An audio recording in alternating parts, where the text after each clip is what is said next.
Влезот на бугарите во македонскиот устав по се изгледа станува реалност. Ова го потврдува и потегот на премиерот Зоран Заев, кој во Тирана ја убедувал германската канцеларка Ангела Меркел дека португалскиот предлог за решавање на спорот со источниот сосед е одлично решение и е прифатлив за Македонија.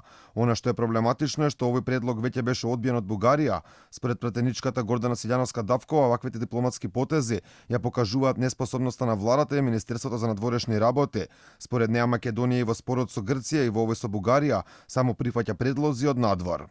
Вие морате да имате стратегија.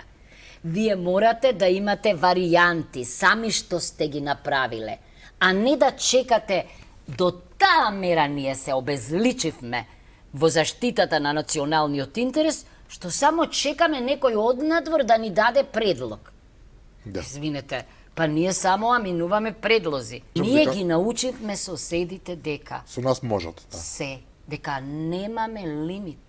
Дека Македонија е подготвена на нови големи отстапки покажува и нон-пейперот, кој за волја на вистината беше демантиран од владата и од првиот човек на државата Стево Пендаровски, а во него стои дека сме подготвени да ги ставиме бугарите како националност во уставот, како и дека историските настани ќе се изучуваат и со потенцирање на бугарскиот контекст во нив.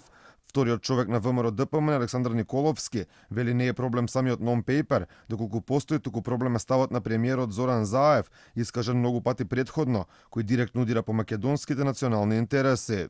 Мене она што повеќе ме загрижува е што кога немаше нон-пейпери, току имаше официјални предлози од страна на Бугарија, Зоран Заев немаше цврст став против, а и самиот се сеќаваме дека во ноември месец минатата година зборуваше дека на оваа територија имало администрација, а не окупација, дека македонскиот и бугарскиот народ и јазик се исти. Тоа е тоа што ме загрижува и една од причините зашто треба да се замине Зоран Заев.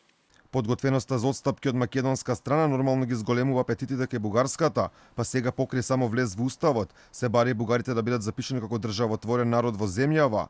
Ова го бараат невладините Бугарска национална платформа и Фондација Македонија. Се уште можеме да го фатиме последниот воз, но ако не го направиме тоа, Белград ќе успее по век и половина да ги откине македонските земји од Бугарија. Постоењето на овој нон-пейпер, како што е познато, беше демантирано, но и претходно од македонската влада беа демантирани голем број работи во однос на спорот со Бугарија, кои на крајот сепак излегоа вистините.